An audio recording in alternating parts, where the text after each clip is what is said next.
नमस्कार दोस्तों, स्टडी करना 24 चैनल में आपका स्वागत है। आज हम सीटेट के लिए एक महत्वपूर्ण क्लास लेके आए हैं जिसमें हम चर्चा करेंगे महत्वपूर्ण शिक्षण विधियों के बारे में। यह क्लास महत्वपूर्ण इसलिए हो जाती है कि बिना शिक्षण विधियों के सीटेट का क्वेश्चन बनता ही नहीं है। बारी बारी से हम एक एक शिक्षण विधियों की चर्चा करेंगे और उसके बारे में बताएंगे। तो आइए क्लास शुरू करते हैं। क्लास शुरू करने से पहले यदि आप हमारे चैनल पर नए हैं तो हमारे चैनल स्टडी कॉर्नर 24 को जरूर सब्सक्राइब करें। आइए सबसे पहले हम चर्चा करते हैं आगमन विधि, जिसको इंडक्टिव मेथड कहते हैं। आगमन विधि के प्रतिपादक अरस्तु महोदय हैं। सबसे पहले हम बताते हैं कि आगमन विधि के जनक कौन हैं। आगमन विधि के जनक हैं अरस्तु महोदय। अरस्तु आगमन विधि के जनक हैं यानी प्रतिपादक हैं। यह शिक्षण अधिगम की सर्वोत्तम विधि है। यह नए ज्ञान को खोजने का अवसर प्रदान करती है। आगमन विधि शिक्षण विधि की सर्वोत्तम विधि है। शिक्षण विधियों में सर्वोत्तम विधि आगमन विधि है। यह नए ज्ञान को खोजने का अवसर प्रदान करती है। आगमन विधि उदाहरण से नियम की ओर चलती है। बहुत ही महत्वपूर्ण पॉइंट है। आगमन विधि उदाहरण से नियम की ओर चलती है। जब भी पूछा जाएगा उदाहरण से नियम की ओर कौन सी विधि चलती है, तो आगमन विधि उदाहरण से नियम की ओर चलती है। यह विधि छात्र केंद्रित होती है। आगमन विधि कैसी होती है? आगमन विधि छात्र केंद्रित विधि होती है जो विद्यार्थियों को करके सीखने पर बल देती है। विद्यार्थियों को करके सीखने पर आगमन विधि बल देती है। हमने आपको बताया कि आगमन विधि के प्रतिपादक अरस्तु महोदय हैं। आगमन विधि उदाहरण से नियम की ओर चलती है। यह विधि छात्र केंद्रित होती है जो विद्यार्थियों को करके सीखने पर बल देती है। इस विधि में तर्क करते हुए ज्ञान से अज्ञात की ओर बढ़ते हैं। किस ओर बढ़ते हैं? ज्ञात से अज्ञात की ओर आगमन विधि में बढ़ते हैं। आगमन विधि उदाहरण से नियम की ओर चलती है। यह छात्र केंद्रित विधि होती है। विशिष्ट से सामान्य की ओर यह विधि आगे बढ़ती है। विशिष्ट से सामान्य की ओर आगे इसमें बढ़ते हैं तथा स्थूल से सूक्ष्म की ओर आगे बढ़ते हैं। बहुत ही महत्वपूर्ण हो जाता है आगमन विधि। यह शिक्षण विधियों में सर्वोत्तम विधि मानी जाती है। आगमन विधि उदाहरण से नियम की ओर चलती है। यह विधि छात्र केंद्रित विधि होती है जो विद्यार्थियों को करके सीखने पर बल देती है। इस विधि में तर्क करते हुए ज्ञात से अज्ञात की ओर बढ़ते हैं। विशिष्ट से सामान्य की ओर बढ़ते हैं। स्थूल से सूक्ष्म की ओर बढ़ते हैं। आगमन विधि में मूर्त से अमूर्त की ओर बढ़ते हैं। इन सारे पॉइंटों को आपको आगमन विधि में याद रखना है। अब हम बात करते हैं निगमन विधि। निगमन विधि को डिडक्टिव मेथड कहते हैं। यह भी बहुत ही महत्वपूर्ण है। इसके प्रतिपादक या जनक अरस्तु महोदय हैं। निगमन विधि के भी प्रतिपादक कौन है? अरस्तु महोदय इसके प्रतिपादक हैं। यह विधि नियम से उदाहरण की ओर चलती है, यानी आगमन विधि का ठीक उल्टा। आगमन विधि में उदाहरण से नियम की तरफ चलते हैं, जबकि निगमन विधि में नियम से उदाहरण की ओर चलते हैं। एक पॉइंट आपको पकड़ के रखना है, निगमन यानी नियम से उदाहरण की तरफ। निगमन विधि में नियम से उदाहरण की ओर चलते हैं। इस विधि में सर्वप्रथम विद्यार्थियों को नियमों का ज्ञान दिया जाता है, उसके बाद उदाहरण बताए जाते हैं। हमने आपको बताया कि निगमन विधि आगमन विधि का ठीक उल्टा है। आगमन विधि उदाहरण से नियम की ओर चलती है, जबकि निगमन विधि नियम से उदाहरण की ओर चलती है। इस विधि में सर्वप्रथम विद्यार्थियों को नियमों का ज्ञान दिया जाता है, उसके बाद उदाहरण बताए जाते हैं। निगमन विधि शिक्षक केंद्रित विधि होती है। आगमन विधि कैसी होती है? आगमन विधि छात्र केंद्रित होती है, जबकि निगमन विधि शिक्षक केंद्रित होती है। निगमन विधि शिक्षक केंद्रित विधि होती है। इसमें शिक्षक ही सारे नियम सिखाते हैं। निगमन यानी नियम से उदाहरण की तरफ। हमने बताया कि आगमन का ठीक उल्टा निगमन विधि होती है। यह विधि नियम से उदाहरण की ओर चलती है। सर्वप्रथम विद्यार्थियों को नियमों का ज्ञान दिया जाता है, उसके बाद उदाहरण बताए जाते हैं। यह विधि यानी निगमन विधि शिक्षक केंद्रित विधि होती है। इसमें शिक्षक ही सारे नियमों का सिखाता है, शिक्षक ही सारे नियमों को सिखाता है। निगमन विधि आगमन विधि का ठीक विपरीत कार्य करती है, इसको हम पहले ही बता चुके हैं। इस विधि में अज्ञात से ज्ञात की ओर बढ़ते हैं। निगमन विधि में अज्ञात से ज्ञात की ओर बढ़ते हैं, नियम से उदाहरण की ओर आगे बढ़ते हैं, सूक्ष्म से स्थूल की ओर आगे बढ़ते हैं तथा अमूर्त से मूर्त की ओर आगे बढ़ते हैं। निगमन विधि आगमन विधि की ठीक विपरीत होती है। इस विधि में अज्ञात से ज्ञात की ओर आगे बढ़ते हैं, नियम से उदाहरण की ओर आगे बढ़ते हैं, सूक्ष्म से स्थूल की ओर आगे बढ़ते हैं एवं अमूर्त से मूर्त की ओर आगे बढ़ते हैं। अब हम आगे बढ़ते हैं और देखते हैं अगली शिक्षण विधि विश्लेषण विधि। विश्लेषण विधि को एनालिसिस मेथड कहते हैं। क्या कहते हैं? विश्लेषण विधि को एनालिसिस मेथड कहते हैं। इसके प्रतिपादक हेनरी एडवर्ड आर्मस्ट्रांग हैं। विश्लेषण विधि के प्रतिपादक कौन हैं? विश्लेषण विधि के प्रतिपादक हैं हेनरी एडवर्ड आर्मस्ट्रांग। कौन है? हेनरी एडवर्ड आर्मस्ट्रांग इसके प्रतिपादक हैं। इस विधि में समस्या को छोटे छोटे भागों में बांटकर उनका अध्ययन किया जाता है तथा समस्या का हल किया जाता है। इस विधि में अज्ञात से ज्ञात की ओर जाते हैं। किसमें? विश्लेषण विधि यानी एनालिसिस मेथड में अज्ञात से ज्ञात की ओर आगे बढ़ते हैं। इस विधि में समस्या को छोटे छोटे भागों में बांटकर उनका अध्ययन करते हुए समस्या का हल किया जाता है। विश्लेषण विधि का प्रयोग रेखा गणित के प्रमेय को सिद्ध करने में किया जाता है। किसमें? रेखा गणित के प्रमेय को सिद्ध करने के लिए विश्लेषण विधि का प्रयोग किया जाता है। इसके गुण क्या हैं? विश्लेषण विधि स्वयं समस्या समाधान करने एवं हल खोजने पर बल देती है। विश्लेषण विधि किस पर बल देती है? यह स्वयं समस्या का समाधान करने एवं हल खोजने पर बल देती है। इससे अस्थायी ज्ञान उत्पन्न होता है। विश्लेषण विधि से क्या होता है? अस्थायी ज्ञान उत्पन्न होता है, खोज करने की क्षमता का विकास होता है। ये इसके गुण हैं। अब हम बात करते हैं विश्लेषण विधि के दोष क्या हैं। यह विधि छोटी कक्षा के बालकों के लिए अनुपयोगी मानी जाती है। इस विधि में अधिक समय लगता है। यह इसके दोष हैं। अब हम आगे बढ़ते हैं और बात करते हैं संश्लेषण विधि की। संश्लेषण विधि जिसे सिंथेसिस मेथड कहते हैं, यह विधि भी बहुत ही महत्वपूर्ण है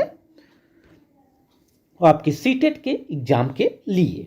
इसके प्रतिपादक भी हेनरी एडवर्ड आर्मस्ट्रांग हैं। हम विश्लेषण विधि की बात कर चुके हैं, अब हम बात करते हैं संश्लेषण विधि। इसके भी प्रतिपादक हेनरी एडवर्ड आर्मस्ट्रांग हैं। कौन? हेनरी एडवर्ड आर्मस्ट्रांग संश्लेषण विधि के प्रतिपादक हैं। विश्लेषण करने के पश्चात संश्लेषण का कार्य आरंभ होता है। विश्लेषण के बाद क्या प्रारंभ होता है? संश्लेषण का कार्य प्रारंभ होता है। इस विधि में किसी समस्या या गतिविधि को छोटे छोटे भागों में जोड़ते हुए समस्या को हल किया जाता है। इस विधि में क्या होता है? इस विधि में किसी भी समस्या या गतिविधि को छोटे छोटे भागों में जोड़ते हुए समस्या को हल किया जाता है। इस विधि में ज्ञात से अज्ञात की ओर आगे बढ़ते हैं। ज्ञात से अज्ञात की ओर इस विधि में यानी संश्लेषण विधि में आगे बढ़ते हैं। जैसे एक एग्जाम्पल के तौर पे हम समझ लें कि a बराबर b ज्ञात है, b बराबर c ज्ञात है, लेकिन हमको a बराबर c निकालना है। इस विधि में समस्या या गतिविधि को छोटे छोटे भागों को जोड़ते हुए समस्या का हल किया जाता है। इस विधि में ज्ञात से हम अज्ञात की ओर आगे बढ़ते हैं, अर्थात ज्ञात बातों की खोज करके अज्ञात की खोज की जाती है। अब हम बताते चलें संश्लेषण विधि के गुण क्या हैं। मंद बुद्धि के बालकों के लिए यह विधि अत्यंत उपयोगी होती है। किसके लिए? मंद बुद्धि के बालकों के लिए यह विधि अत्यंत उपयोगी होती है। ज्यादातर गणितीय समस्याओं को हल करने के लिए इस विधि का प्रयोग किया जाता है। अब हम आगे बढ़ते हैं, बात कर लेते हैं प्रोजेक्ट विधि यानी प्रोजेक्ट मेथड की। यह भी एक महत्वपूर्ण विधि है। प्रोजेक्ट मेथड की बात कर लेते हैं। इसके प्रतिपादक कौन है? किलपैट्रिक महोदय। सबसे पहले इनके प्रतिपादक को याद रखना है। प्रोजेक्ट विधि के प्रतिपादक कौन है? किलपैट्रिक महोदय प्रोजेक्ट विधि के प्रतिपादक हैं। इसको आपको भूलना नहीं है, यह भी बहुत महत्वपूर्ण है। इस विधि में विद्यार्थी स्वतंत्र रूप से कार्य करता है एवं अपनी समस्याओं का हल स्वयं के विचारों के आधार पर करता है। प्रोजेक्ट विधि में विद्यार्थी क्या करता है? स्वतंत्र रूप से कार्य करता है एवं अपनी समस्याओं का हल स्वयं के विचारों के आधार पर करता है। यह विधि अनुभव केंद्रित होती है। जब भी बात की जाएगी कि अनुभव केंद्रित विधि कौन सी है, तो प्रोजेक्ट विधि अनुभव केंद्रित विधि होती है। प्रोजेक्ट विधि कैसी होती है? अनुभव केंद्रित विधि होती है। यह विधि बालकों के सामाजिकरण पर विशेष बल देती है। बालकों के सामाजिकरण पर बल देती है। बालकों के सामाजिकरण पर प्रोजेक्ट विधि बल देती है। इस विधि में यानी प्रोजेक्ट विधि में विद्यार्थी क्रियाशील यानी सक्रिय रहते हैं। प्रोजेक्ट विधि में विद्यार्थी कैसे रहते हैं? विद्यार्थी सक्रिय यानी क्रियाशील रहते हैं। समूह में रहकर कार्य करना सीखते हैं। इससे उनमें आत्मविश्वास पैदा होता है। यह बाल केंद्रित शिक्षण विधि है। प्रोजेक्ट विधि कैसी है? यह बाल केंद्रित शिक्षण विधि है। यह विधि बालकों के सामाजिकरण पर विशेष बल देती है। इसमें विद्यार्थी क्रियाशील यानी सक्रिय रहते हैं। इतनी सारी बातें आपको प्रोजेक्ट विधि में याद रखना है। अब हम आगे बढ़ते हैं, बात करते हैं प्रत्यक्ष विधि यानी डायरेक्ट मेथड की बात करते हैं। प्रत्यक्ष विधि डायरेक्ट मेथड यानी प्रत्यक्ष विधि। यह विधि, इस विधि में जो बालक मातृभाषा होती है, इस विधि में यानी जो प्रत्यक्ष विधि होती है, इसमें बालक की जो मातृभाषा होती है उसे बिना मध्यस्थ बनाए अन्य भाषाएं सिखाई जाती हैं। प्रोजेक्ट विधि में बालक की जो मातृभाषा होती है उसे बिना मध्यस्थ बनाए अन्य भाषाएं भी सिखाई जाती हैं। इस विधि में बालक को बिना व्याकरण के नियमों का ज्ञान कराए भाषा सिखाई जाती है। यानी इस विधि में जो प्रत्यक्ष विधि होती है, बालक को बिना व्याकरण के नियमों का ज्ञान कराए यह भाषा सिखाई जाती है।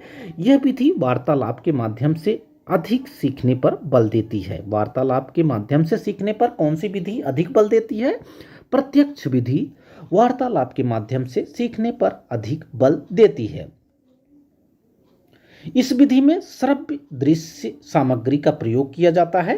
प्रत्यक्ष विधि प्राथमिक कक्षाओं हेतु अत्यधिक उपयोगी है। इसको भी आपको ध्यान रखना है।